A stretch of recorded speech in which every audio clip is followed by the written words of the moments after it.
Bismillahirrahmanirrahim. Assalamualaikum warahmatullahi wabarakatuh. Alhamdulillahirrahmanirrahim. Alladzi anzala sakinata fi qulubil mu'minin liyazdadu imana ma'a imanihim. Asyhadu an la ilaha illallah wa la syarikalah wa asyhadu anna Muhammadan abduhu wa rasuluh la nabiyya ba'dah. Allahumma shalli ala sayyidina Muhammad wa ala ali sayyidina Muhammad. Rabbi shrah li sadri wa yassir li amri wa hlul 'uqdatam min lisani yafqahu qawli. Shadaqallahul azim. Amma ba'd. Pemirsa Allah, alhamdulillah kita jumpa lagi dengan Islam Madinah. Kali ini kami akan membawakan masalah tentang bagaimana puasa bisa mengantar takwa. Baik, Allah mewajibkan orang beriman untuk berpuasa agar menjadi orang yang bertakwa sebagaimana difirmankan dalam surat Al-Baqarah yang sudah sangat populer ya. A'udzubillahi minasyaitonir rajim. Bismillahirrahmanirrahim. Ya ayyuhalladzina amanu kutiba alaikumus syamu kama kutiba alal ladzina min qablikum la'allakum tattaqun. Wahai orang-orang yang beriman, diwajibkan atas kamu berpuasa sebagaimana diwajibkan atas orang-orang sebelum kamu agar kamu tatakun, bertakwa. Pertanyaannya adalah bagaimana puasa bisa membawa kita menjadi orang yang bertakwa? Mengapa puasa menjadi ibadah yang dinyatakan secara eksplisit? Hasilnya di sini ditegaskan benar-benar ya dapat mencapai takwa seperti wairat tadi itu. Puasa yang bagaimana yang bisa mengantarkan takwa? Nah, sajian kali ini mencoba mencari keserasian karakteristik ya antara puasa dengan takwa supaya bisa lebih memahami mengapa puasa bisa mengantar pada ketakwaan. Oke, pertama sedikit tinjau dulu tentang tatakun. Tatakun diartikan bertakwa, sehingga la'allakum tatakun diartikan agar kamu sekalian bertakwa. Menurut gramatika bahasa Arab, bentuk ini dari kata waqoya atau waqo dengan pola ifti'ala dan menjadi fi'il mudhari ya, atau pekerjaan yang sedang dan akan dilakukan. Mengapa menggunakan kata kerja, bukan kata benda misalnya? Jadi jelas bahwa orang berpuasa itu agar terus ya melakukan usaha untuk menjadi orang yang lebih bertakwa. Mengapa? Karena takwa itu status yang bertingkat-tingkat, berderajat. Jadi kata tatakun ini bersifat aktif, ya, dinamis dan progresif, naik terus gitu. Nah, jika menggunakan kata benda berkonotasi stagnan dan statis atau diam. Oke, sekarang kita tinjau dimensi takwa. Dalam sajian sebelumnya disebutkan bahwa takwa punya dimensi iman, Islam, dan ihsan. Yang berjudul taat saja tidak cukup, perlu definisi ulang takwa. Silakan lihat di channel Islam Madinah. Dimensi iman menentukan bahwa takwa harus berlandaskan iman, yakni takwa atas dasar tauhid. Tauhid dalam arti tidak menyembah patung sudah jelas ya. Yang tidak jelaskan yang sembunyi, yaitu tauhid yang batin gitu, yang tidak menyembah nafsunya, yang ikhlas. Jadi maksudnya dimensi iman di sini ya tadi itu untuk di awal ya. Kemudian dimensi Islam adalah bahwa takwa hanya mengikuti syariat Nabi Muhammad SAW, sedangkan dimensi ihsan selalu berusaha untuk melihat Allah atau paling tidak selalu menyadari Allah melihatnya. Kemudian definisi takwa yang dari sebelumnya itu ya berbunyi demikian: bertekad kuat untuk mengikuti Nabi Muhammad SAW secara konsisten atau istiqomah, dan waspada karena Allah dan mengharap cinta Allah. Nah, dari definisi ini takwa punya ciri atau karakteristik sebagai berikut. Pertama, bertekad kuat supaya tidak mudah goyah, mudah mundur, mudah jatuh ya. Kemudian mengikuti Nabi Muhammad SAW dalam 3 dimensi tadi. Kemudian dilaksanakan secara konsisten terus menerus ya. Kemudian waspada yang timbul dari rasa selalu diawasi Allah ya, jangan sampai terjerumus dalam kesalahan atau dosa. Kemudian atas dasar takut, harap, cinta kepada Allah, dan mengharap Allah, menjadikan Allah sebagai tujuan akhir. Nah, takwa yang definisi demikian itu katakan aja supaya pendek ya, takwa plus plus ya gitu. Takwa plus iman plus ihsan maksudnya. Oke, berikutnya dimensi tauhid pada takwa plus plus melekat pada ungkapan karena Allah ya. Ikhlas, murni, tanpa pamrih, tanpa riya, tanpa sum'ah, dan yang semacam itunya, semacam itulah ya. Dimensi Islam melekat pada ungkapan mengikuti. Dalam hal ini syariat Nabi Muhammad SAW ya. Meskipun mengikuti Nabi itu sebenarnya punya tiga dimensi juga ya. Artinya ya iman Islam itu juga mengikuti sebenarnya. Tapi untuk kasus dalam hal puasa terutama itu adalah syariat Nabi Muhammad SAW. Dimensi ihsan melekat pada ungkapan untuk mendapatkan, yaitu mengharapkan cinta Allah. Tidak mungkin artinya ya orang takwa kalau tidak beriman Ya, tidak bisa dikatakan takwa kalau tidak mengamalkan syariat Islam, dan bukan orang takwa kalau akhlak tidak baik. Puncak ihsan adalah bisa bertemu Allah. Berikutnya kita lihat puasa dari kata siam ya. Puasa itu dari kata siam atau saum. Ada dua dalam Al-Quran, ada siam ada saum, yang berarti mengekang atau menahan diri, al-imsak. Yang sering kita dengar dari ceramah khutbah puasa adalah menahan diri, meninggalkan makan, minum, dan jima dari terbit fajar hingga terbenam matahari. Ini ada definisi yang bagus saya dapatkan dari suatu artikel di internet. Menurut Rasul Ridho dalam tafsir Al-Manar, puasa didefinisikan sebagai menahan diri dari makan, minum, dan jima melalui terbit fajar sampai terbenam matahari, karena mengharap keridhaan Allah dan menyiapkan diri untuk bertakwa kepada Allah dengan jalan muraqabah, merasa selalu diperhatikan Allah, disertai mendidik kehendak atau nafsu. Sedangkan Imam Al-Ghazali membagi puasa dalam 3 tingkatan. Pertama, puasa orang awam yang hanya menahan diri dari makan, minum, dan kemaluan. Kemudian, puasa orang khusus, selain puasa awam tadi, juga menahan diri dari berbuat dosa anggota tubuh lainnya. Ya, lisan, tangan, kaki, penglihatan, dan pendengaran. Puasa orang khususnya khusus nih, ya. Selain puasa khusus tadi, ditambah pula ya puasa hati dan hasrat dunia. Berikutnya kita lihat pendapat Syekh Abdul Qadir Jailani ya, yang membagi puasa dalam puasa syariat, tarekat, dan hakikat. Konon puasa syariat adalah menahan diri dari makan minum dan berhubungan suami istri pada siang hari, sedangkan puasa tarekat adalah menahan seluruh anggota tubuh dari hal-hal yang diharamkan dan menjauhi sifat-sifat tercela seperti ujub, sombong, bakhil, dan lain sebagainya, baik secara lahir maupun batin, ya, siang dan malam hari, sebab semua itu dapat membatalkan puasa tarekat. Puasa syariat dilakukan pada waktu tertentu, sedangkan puasa tarekat dilakukan seumur hidup terus-menerus. Nah, sementara puasa hakikat adalah menahan hati untuk tidak mencintai selain Allah dan menahan rasa atau syirik supaya tidak mencintai penyaksian musyahadah kecuali kepadanya. Dan bisa dari definisi dan penjelasan puasa di atas dapat ditarik benang merahnya bahwa puasa juga bisa diterapkan dalam kerangka 3 dimensi, yaitu iman, Islam, dan ihsan. Nabi SAW bersabda, barang siapa berpuasa Ramadan atas dasar iman dan ihtisaban, yaitu mengharap pahala Allah, ini ada salah satu terjemahan terhadap ihtisaban, itu adalah mengharap pahala Allah, maka dosanya yang telah lalu akan diampuni. Hadis riwayat Bukhari dan Muslim. Dalam hadis ini jelas ada dimensi iman dan ihsan. Dimensi ihsan melekat pada mengharap, ya, bisa mengharap pahala, ridho, cinta Allah, gitu. Nah, bagi ahli tasawuf, ya, mengharap Allah ditekankan pada mengharap perjumpaan dengan Allah atau liqa, ya, atau usul atau ru'yatullah, gitu ya. Sebagian ulama berpendapat melihat Allah sudah dialami Nabi Muhammad SAW, sehingga para pencari Allah juga mengharap hal yang sama. Para ahli tarekat menyebutnya ma'rifat zat, ya, karena di dunia hanya bisa ma'rifat sifat dan asma. Kemudian kalau kita tarik lagi ya untuk menerapkan kerangka 3 dimensi dalam puasa, ya, bagaimana seharusnya definisi puasa? Nah, kita gabungkan aja ya definisi secara fikih, yaitu dimensi syariat, dengan hadis Nabi SAW di atas, ya.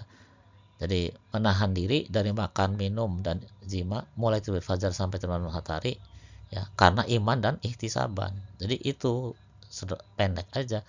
Jadi istilahnya jangan sampai kita tuh menyampaikan konsep puasa tuh hanya sampai terbenam matahari gitu aja. Jadi kesannya puasa itu sesederhana itu, padahal harus ada karena iman dan ihtisaban. Inilah puasa 3 dimensi yang saya sebut aja ya puasa plus-plus, ya. Puasa plus-plus, yakni plus iman dan plus ihsan. Dalam hal ini ihtisaban. Oke, kemudian kita lihat karakteristik puasa.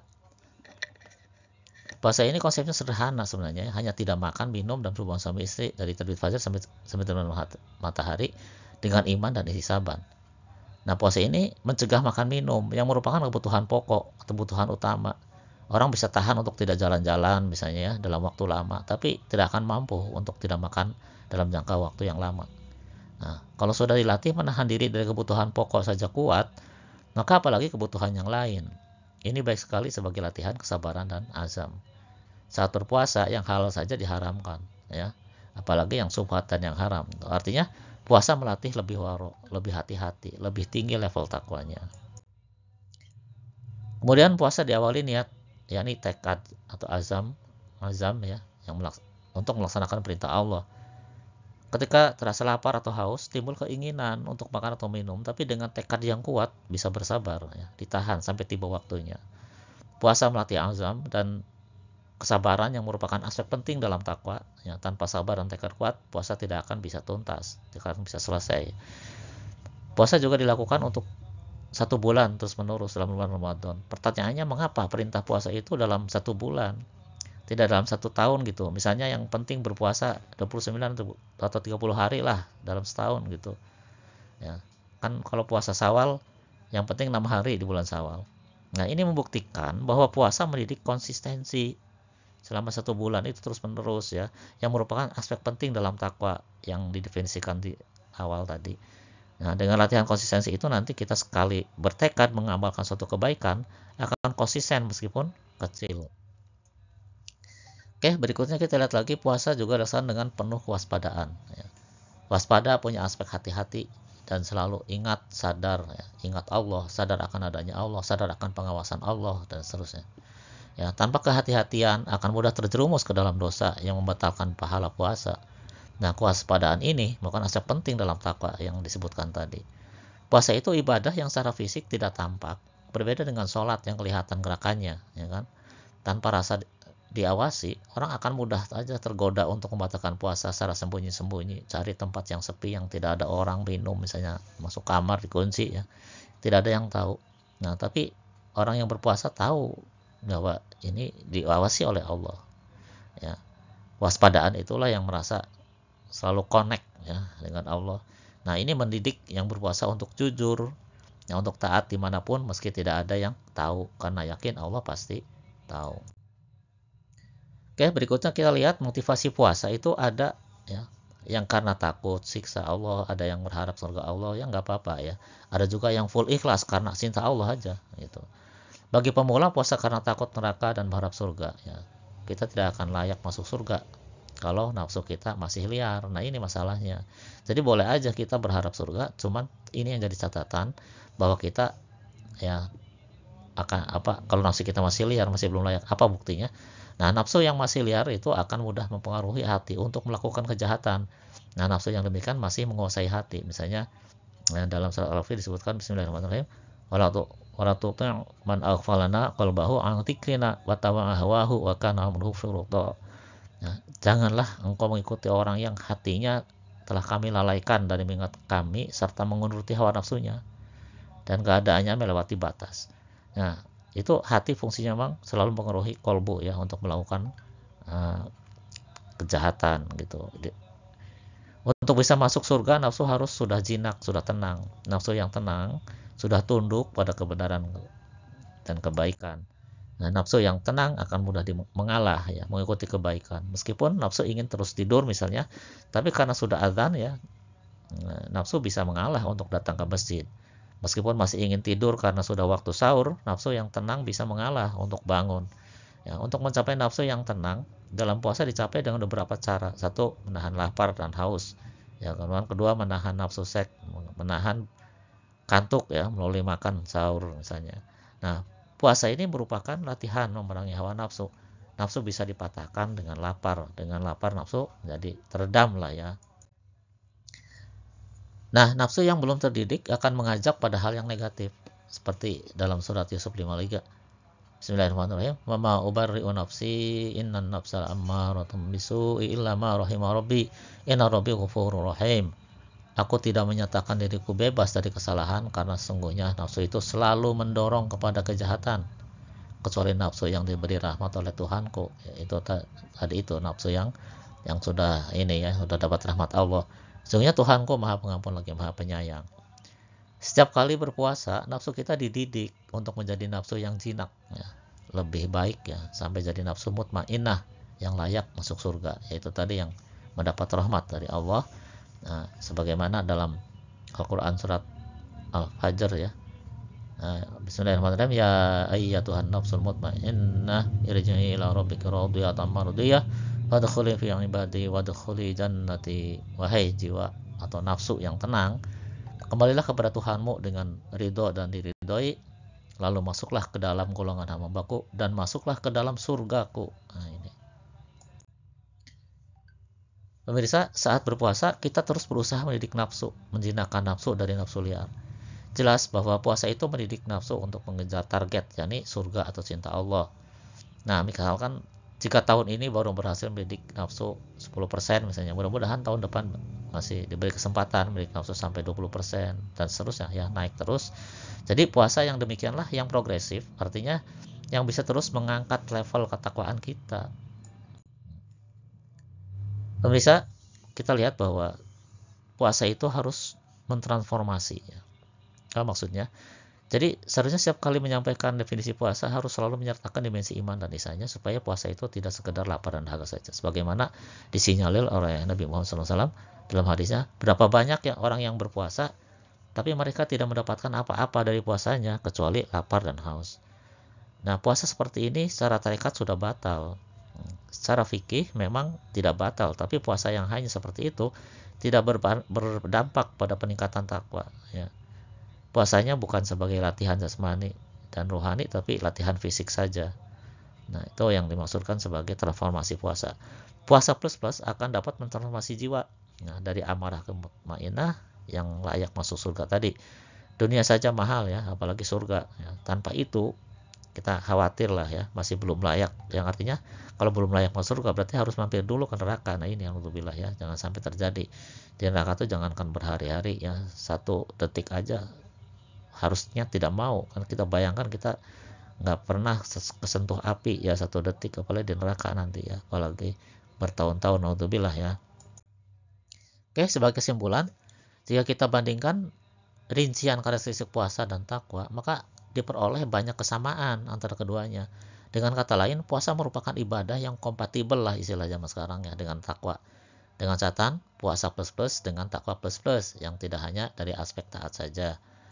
Itulah sebabnya puasa dinyatakan secara eksplisit dalam mencapai orang bertakwa. Puasa plus lah yang bisa mengantarkan kita mencapai target. Ya, jangan sampai kita terjebak pada optimisme yang berlebihan. Kita terlalu yakin kita akan masuk surga gitu ya.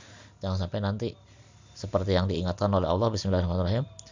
Alladzina dhalla sa'yuhum fil hayatid dunya wa hum yahsabuna annahum yuhsinuna sun'a.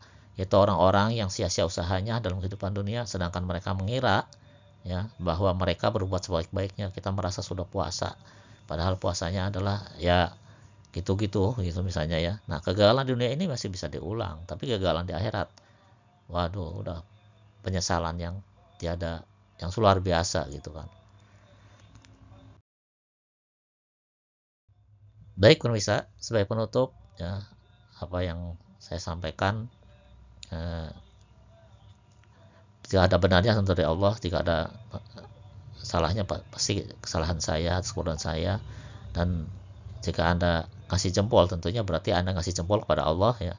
Jika Anda share ke grup lain berarti Anda ikut menyebarkan kebenaran dari Allah ya, insya Allah Anda akan dapat pahala ya. Kemudian bagi yang belum subscribe ya, silakan Anda ikut klik subscribe ya, yang berarti Anda membantu dakwah ini. Jika ada salahnya ya silakan perbaiki lewat komentar.